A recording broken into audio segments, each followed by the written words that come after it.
विजय यांचा पक्ष आहे हा सर्वात मोठा पक्ष म्हणून उदयाला येतोय, कारण 2 फेब्रुवारी 2024 ला स्थापना झालेला हा पक्ष अवघ्या 2 वर्षात जर तो सत्तेत बसत असेल तर ही एक मोठी कामगिरी आहे जी थलापती विजय यांच्या नेतृत्वानं सिद्ध केलेली दिसते. त्यांनी मतदार राजापर्यंत पोहोचणं म्हणजे गरिबांना लग्नासाठी मुलीला 8 ग्रॅम सोनं आणि सिल्कची साडी देण्याचा जो वायदा किंवा जो शब्द त्यांनी दिलाय तर त्याचा मात्र त्यांना या निवडणुकीत मोठा फायदा झालेला दिसतोय.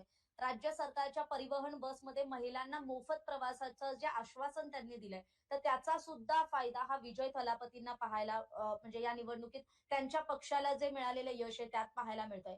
1ली ते 12वीच्या विद्यार्थ्यांना वर्षाला 15,000चं आर्थिक मदतीचं आश्वासन आहे जे टीव्हीके पक्षाने आपल्या अजेंडामध्ये केलं होतं. बेरोजगारी भत्ता म्हणून पदवीधारकांना दर महिना 4,000ची आर्थिक मदत देण्याचं आश्वासन टीव्हीके पक्षाने केलं होतं.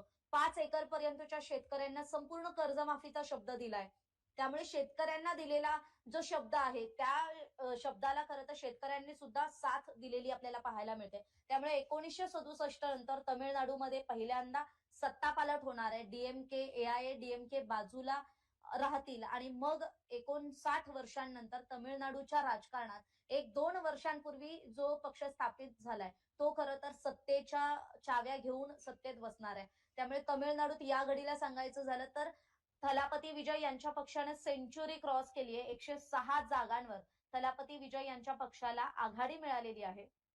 234 जागा आहेत एकूण आणि बहुमताचा आकडा हा 117 आहे आणि 117 या आकड्यापासून अवघ्या 11 जागांचा फरक हा असा आहे की 103 जागांवर खरं तर आता टीव्हीके यांच्या पक्षाला आघाडी मिळालेली दिसते. 3 जागा कमी झालेल्या असल्या तरी 14 जागांचा हा फरक आहे जो पुढच्या काही मतमोजणीच्या फेऱ्यानखेरीस ते मतदार राजा हा सगळा जो आपला मतदानाचा कल आहे किंवा आपला जो विश्वास आहे तो थलापती विजय यांच्या बाजूने देतायत का हे आपल्याला पाहावं लागणार आहे. कारण ती एका हाती सत्ता स्थापन होण्यासाठी 117चा आकडा हा थलापती विजय यांच्या पक्षाला गाठता आला तर ते सिंगल हँडेड आपली सत्ता स्थापन करू शकणार आहेत. अदरवाईज मग त्यांना अपक्ष किंवा इतर पक्षीय लोकांची मदत घ्यावी लागू शकते.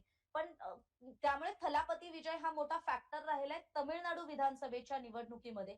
त्यामुळे आता आणखी कशा घडामोडी घडतायत तमिळनाडूमध्ये कसा फेरफार होतोय कारण जे पक्ष कायम सत्तेत असायचे डीएमके एआयएडीएमके हे मात्र आता बाजूला गेलेत. सत्तेपासून त्यांचा प्रवास हा थोडासा दुरावलेला दिसतोय आणि टीव्हीके सारखा पक्ष हा मात्र आता सत्तेच्या जवळ गेलेला आहे. त्यामुळे आता थलापती विजय यांच्या पक्षावर जो शेतकऱ्यांनी असेल सामान्य नागरिकांनी असेल मतदार राजांनी आहे तो वेगवेगळ्या अंशानं खरं तर थलापती विजय यांनी या मतदानाच्या खरं तर प्रचार दौऱ्यादरम्यान त्यांच्या प्रचाराच्या एकूणच अजेंड्यामध्ये सर्व बाजूंना म्हणजे महिला असतील शेतकरी असेल विद्यार्थी असेल बेरोजगार तरुण असेल त्या सगळ्या मुद्द्यांना हात घालून त्यांनी खरं तर सरकार कसं तुमच्या बाजूने असणार आहे सरकार कसं तुम्हाला आपली करणार आहे हे दिलेलं जे आश्वासन आहे त्याला कुठे